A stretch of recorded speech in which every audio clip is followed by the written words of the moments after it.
Welcome to the Hank Cisco Show, ladies and gentlemen. Don't touch that dial. I have a special guest here, special because of the month of February. Okay, now February is National AMBUCS Month. Okay, big celebration. It all started with I got an email from the president of the Valley Forge AMBUCS, and they asked me as the ambassador of Northtown for a proclamation, you know, to elaborate the fact that it's the National Month of AMBUCS. Okay, Right. So I called the City Hall. I says, get me a proclamation, and so Secretary Sandy put this together, went on the web page, and found out, because I know the American Business Club, but she put this together and made a presentation up at Greco-Roman the other night. So that's how it started. And I'm so happy that when I interviewed my guest and told me what all the AMBUCS does, and I'm going to relay it to you here on this here half hour. So without further ado, I will introduce my guests here, but I always like them to introduce themselves. Okay, tell us your name. Okay, name's George Grocott. I'm the president of the Valley Forge AMBUCS this year and last year, actually. All right, where does meet? You meet We meet at the Greco-Roman restaurant out on Ridge Pike. Meet there once a month. Plus, we have other informal meetings as small portions of the group to keep the ball bouncing, right? Got to keep it moving. There's always something to do. Something needs to be done. So, you know, not a lot of people don't know too much about the AMBUCS. So, the secretary down at City Hall, she went into the web page, and she came up with this. And really, I want the president to read this because, you know, I'm not the greatest reader. I can talk, but I'm the greatest reader. So I want you to just this really tells you what AMBUCS does, and then we'll go into some details on some of the programs you have. Okay. So. And first of all, I want to thank Hank for having me here today. I really do appreciate it because no problem. The bill's in the mail. Okay. Well, no, in the mail service, we'll leave that alone. Anyway, the proclamation. I'll skip a little bit of the whereases that are involved in it. Yeah, just tell us. But basically, AMBUCS was an organization formed back in 1922, so we're not a new group by any stretch, but relatively unknown, but I think are growing again, which civic associations, as you know, Hank, tougher and tougher to keep moving today. It's very difficult to get people to give time, effort, to get their families and businesses. So the organization's been around since 1922. It was originally, as you noted, known as the American Business Clubs, but today shortened things up, and also the membership has changed over the years because originally it was mostly businessmen. Got together and formed this club. The goal of the club was to create independence for those with disabilities. And that continues to this day to be our primary focus. The focus has changed a little bit, has broadened greatly over the last, particularly over the last 20, 25 years, has changed immensely. Some of the things that we do as a national organization, because AMBUCS is part of our local chapter is part of a national association, which is made up of about 135 clubs throughout the country. Membership is actually at 5,700 only. Wish it was more, but that's what it is. But is growing, and our main focus is to provide mobility for those with disabilities, and also providing that mobility needs to be created by a therapist. Children, adults, we all are familiar with occupational therapists, physical therapists, and we also provide scholarships both nationally and locally in the regions for scholarships potentials for people going to school, because to really reach your maximum today for therapists and get fully trained, they're looking at 8 years of schooling. Do you have fundraising to do all these programs? How do you do it? Where do you get the green stuff? Yeah, that's the part of the tricky stuff. Our particular club, we do a variety of packages. We do a bingo that we're involved in, actually over in Phoenixville. Phoenixville has their Dogwood Festival in May every year, which we set up a tent and run a bingo operation. About that. Six revival, nights, right? 6 nights and 6 days. Wow. So, and then trying to work a full-time job on top of it. That gets to be entertaining and interesting. Right. It's a tough week, but it's a good way to raise some funds. Our group also sells chances for Phillies tickets. We purchase packages and are raffling off to give out Good. 5 winners for different ball games, which Phillies right now, good topic. Right. Because we do like everybody else, we sell candy. Had one of our ladies recently who loves making pierogies. Right. You like good Polish pierogies?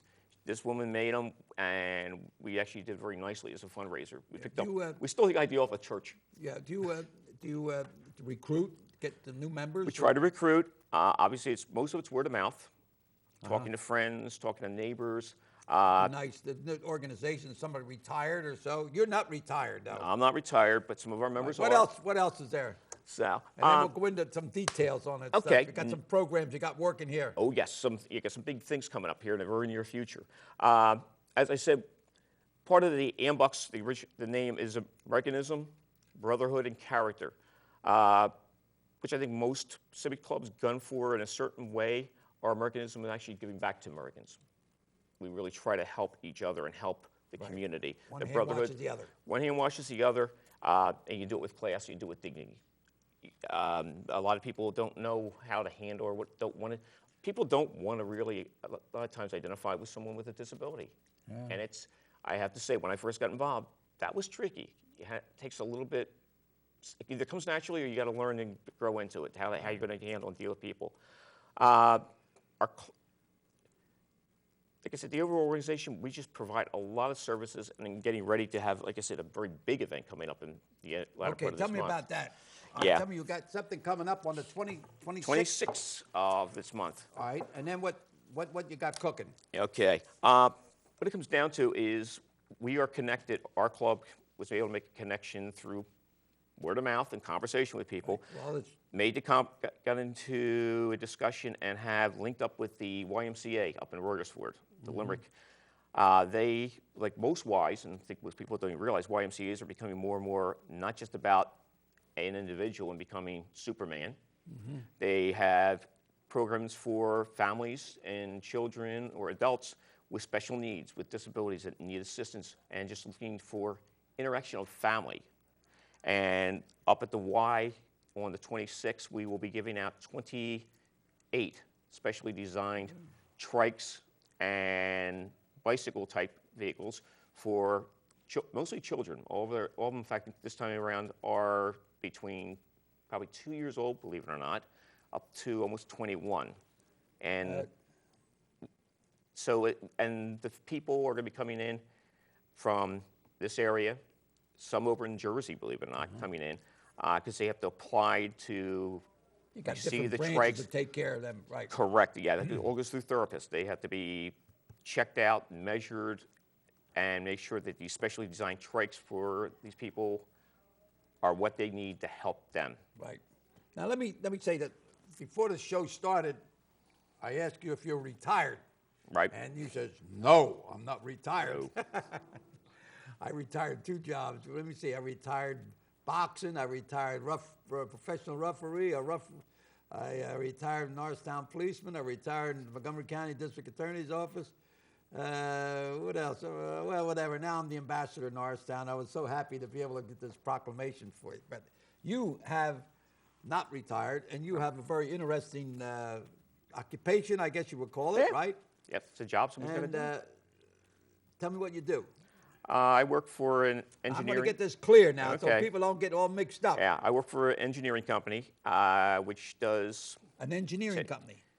It's engineering insurance, and it's involved with actually going out to, nuclear sites, power plants, large manufacturing, small manufacturing, clear down to the neighborhood farmer, who basically inspects and approves the use of pressure vessels, or basically power generating plants. And I get to contact companies that don't pay the bills. Oh, I'm the bill collector. Right. Okay. So bill collector? I mean, there's big top guys, right? I mean, you go into the big guys. I usually traditionally work with possibly the CFO to the president of the company. Oh, yeah. Yeah. So it makes it for interesting times. What's their excuse? And they don't know no foreclosures. Well, no, What's their excuse? I handled foreclosures before. That was a past life. But business to business contacting, more often than not, just find they maybe tried to do too much, possibly at one time, and also, unfortunately, many of the companies we deal with who tend to be doing work for a large oil company. I'll use them for an example because I deal with a number of companies. Yeah, that deal oil, with gas is up to $3.50 and 60 cents, $3.75. And $4 a coming, they How say. come? What's the story? I don't know all the ins and outs of what's going on, but finding a lot of the companies that we deal with who go in and do work for these large companies, Wait a minute. Are you telling me that these big oil companies that are making a lot of money, they're charging a lot of money, okay? Oh, yeah. Charging. We're suffering at the pumps. And they are not paying, and sometimes they're not paying their bills. They don't Find too many of them? All I'll say is they find ways. You may have a contract that says you're going to get paid in 30 or 60 days, and you're lucky to see. They hold off as much as possible, right? If you see it 90 to 150 days after it was due, you're doing good. They're saving a buck that way, right? Somebody's making some money. But us little guys, they'll come over there and they'll padlock the house. Yep. Or to cut off cut off your gas supply. No. Cut off your gasoline. No, so that's just one of them. That's just one of the.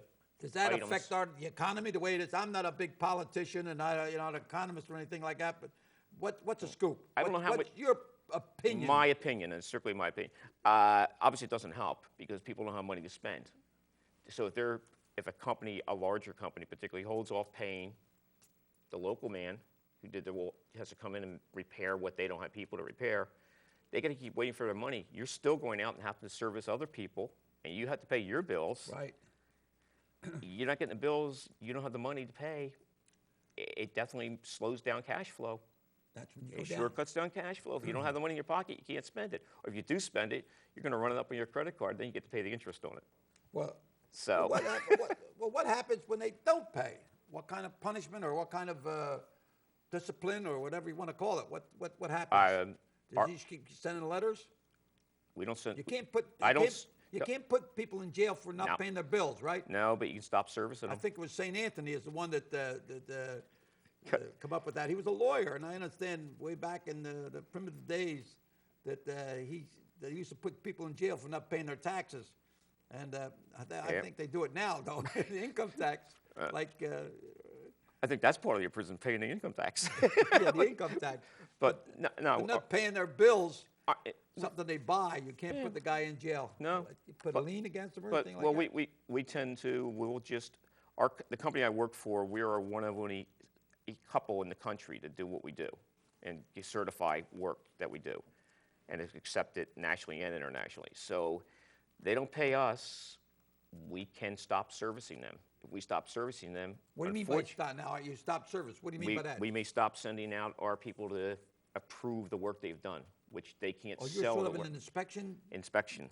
Heavy duty inspection. So Something they're building or something they're the building, or like I said, like a power plant, or Limerick, you have these big power generators. Well, these things have to be welded, be able to maintain Make certain sure. pressure levels, certain heat levels. you check our it, guys make sure it's built right. Yeah, correct, and it meets all the standards specifications. So if we don't go in and certify it, you're going to get closed down. How about that? So that's not the fun part of the job, and that doesn't happen very, very often. It's Well, just it happens though. it happens occasionally, but that's Everybody. I know. I worked at before I went into service. I worked at Sunship building ships, and I remember we weld like the keel of the ship. And when you had a weld, you put maybe one bead, then you put another one, and it's time consuming. You paid so much, for they measure it how much you would pay. You would get paid for the Based on length that of space. welding you did. Okay, so what these guys would do, They would put welded one, and then they get a couple of nuts and bolts and put it in there and put it in there. And what happened? The ship sunk. You know. Yep. The Sun ship. Yep. One of the first, not the first, but that's what happened. Yeah. You know. And So our guys. you know, and then I think it was President Truman who made an investigation on DuPont during the First World War. They were finding out that the shells were not reaching the enemy, and they found out that they were shortchanging the powder, and that's how he became, you know, well known as an investigator. Became vice president, became president. You know, he's one of the best presidents around. You know, so what you do there, you inspect. Our ladies and gentlemen go out and make sure that it is safe and power plants such as Limerick don't blow up, and Pico and Public Service over in New Jersey. We service them. We handle a lot of large, but also a lot of small ones because, believe it or not, the canisters that people use for when they do cookouts. Oh, okay. That has the propane gas in it. Yeah. There's basic specifications that have to be met, and our people would go out and make sure that the company manufacturing them are meeting the specifications, that they are safe based upon, and they're fulfilling all the requirements. Right. Yep. Well, you know, the fact that American business clubs had to do with business, and you're involved in business. And oh, yeah. So now tell me some any other programs or anything you got cooking as far as the Valley Forge. Yeah, Valley Forge. And I want to throw a little hit out there because there's our Valley Forge. Our membership has some people from West Norton, Limerick, Pottstown. We're a kind of spread out group, but there are organizations. Conshohocken, Peter Moore is very much involved, who lives over there. Conshohocken's club actually runs the Special Olympics every year. Oh, okay. But your pet one is what? Is this disability? Our pet one is dealing with and getting out to children and adults. Wow. Trikes and bikes that will help them as far as physically, mentally, and emotionally, because the trikes and... Well, how's that, if you say you help them, how do you do that? All the trikes are given to a recipient after they've been approved by their therapist, who evaluates, is the trike value, is it going to be, physically, is it going to help them in one way or the other? It may be either building more strength, creating greater flexibility. Emotional? The emotional is another side one, and that's one I personally found myself because I've been involved with AMBUCS for 20 years. The last two particularly, I've become very heavily involved with giving out the trikes, putting together the trikes, and working with some of the therapists in the area. And I found personally over the last couple of years, particularly, like I said, a very great value above and beyond the physical, because the emotional involvement, what it does for a family. Had a case just recently where a young lady, 34 years of age, cystic fibrosis, several other physical issues. She has a child that's 4 years old. How old? 4. No kidding. She's 34. The therapist came to me and said, I'd like to get this woman on a bike or get her into one of the trikes. My first question was, okay, what are we looking for? What are we doing? And we had a long discussion about that, because with her disease and her conditions, over time, her muscles are going to start to seize, and she's going to lose strength. With the trike, because the bike we were going to give her creates good flexibility and mobility through the hips and through the lower body core, she's not going to lose that as quickly, or she's going to be able to maintain what she has for a greater length of time. Mm-hmm. Plus, I got to meet the husband the day we gave her the bike, and I also got to meet the 4-year-old. And to me, that moment kind of transcended everything else that I dealt with the families and dealt with mostly the young ones, the emotion to watch and see, not only number one, for her to get out of her chair, because she's an electronic chair. Mm-hmm. Husband literally picks her up, puts her on the trike, puts her on the bike, and we strap her. We had special upper body restraints things for her hands, things for her feet to be able to stay attached to this bike, etc. Motivate her. That motivate and then keep her in there for safety, because that's the big thing. We make sure that they're safe doing it. Put her on up at the Y up there in Limerick, and she started riding around the area. Little by little, start getting a little coordination of how she had to turn the handles to get this around. Well, I mean, she wouldn't do this before. I know you had to motivate her to do it. She tried it, and she was excited by the chance of doing this. But this is the first time she'd ever been with her family when she did it. Okay. Her family had never seen her even try this before. Well, the 4-year-old daughter was just running around. She's excited as all get out. And because she's going to go riding with Mom. Her and Mom and the husband are now going to be able to go out and do something together. She's part of the activity.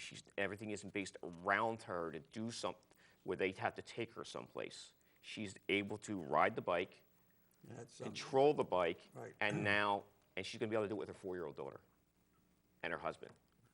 She's never been able to do this. Just the emotion between the three of them. I lost it. I cried. Had to. It makes you feel good. Makes your day, right? It makes you like feel Eastwood, good. You made my day. Exactly. And that's a lot of what Right. giving these tricks are about. When I was with the DA's office, I had a little string band, and we used to go into nursing homes, and I would sing a little song or something. And it was up in Lansdale, a nursing home up in Lansdale. And there's, I guess, around 50 to 60, residents there sitting there. And they were, one sitting over here, one sitting over, just all relaxed. And so the nurse came over and says, "There's one lady over there just standing there, very tall, very distinguished looking, And she was a resident, and she says, "Will you try?" She's an opera singer, but since she's been here for 9 months, and she hasn't spoken a word. She just like this, So I said, all right. So the guys, my all elderly guys, retired. They're playing the string band. So I said, all right. So I figured I'd go over and serenade her, right? And here she's just sitting like this. So I went right close to her. I said, "When I was just a little boy, I asked my mother, what will I be?" And all of a sudden she looks at us, oh, she's hitting a high note like an opera, and she's singing, oh my God. And she joined in with me, So it was something that sparked it, Exactly. And that's all it takes. Exactly. And that's so much of what we do. It's giving out the trikes and raising the funds to be able to give out these trikes. It's not easy, but the return, there's no numeric value to it you can put to it. It's all what you see and feel. And with these families, and I've been to a number of 20 national conventions. Your wife helps you out a lot too. Oh my, yes. Right. Oh, so yes. She's the one that emailed me, right? And what is she? Secretary or something? Let me see. She actually was one of the originators of the club. Oh yeah. Of Valley Forge AMBUCS. There was a club in West Norton, which her boss was president of at that time, which at that time, their club didn't take women. They what? They weren't taking women. No, they do now. A lot of organizations like that. They did, yeah. Well, the woman was home cooking. Exactly. When they come back from the meeting, they wanted the food on the table. They want their pasta. Yeah, put the pasta there, And you're going to say, who's going to do the cooking? Exactly. I want to come home. I remember the one guy at the string band in Philadelphia, and it said, "Well, where's your wife? She's at home cooking. When I get home, she's going to cook the spaghetti, be ready. I march, she cooks." Yep. Well, my wife's a little bit the opposite.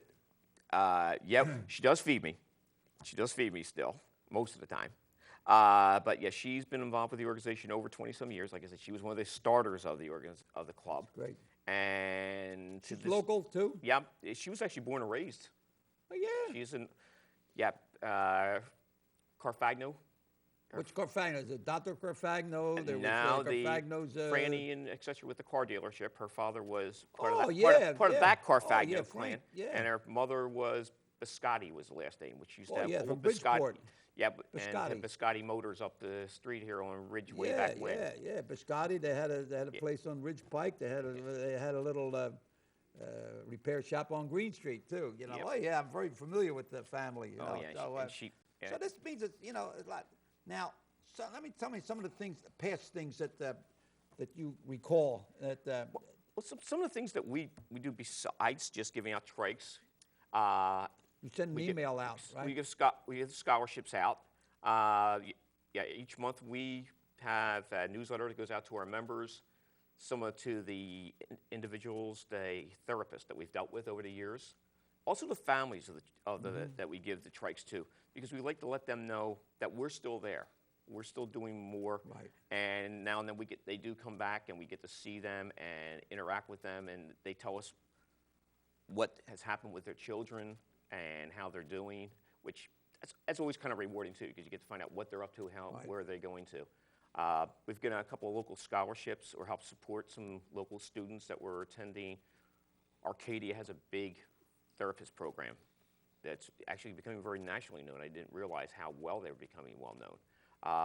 That we've had members, and actually has some of the young people coming to this event on the 26th to help hand out the trikes and all, so they become more understanding of what it is.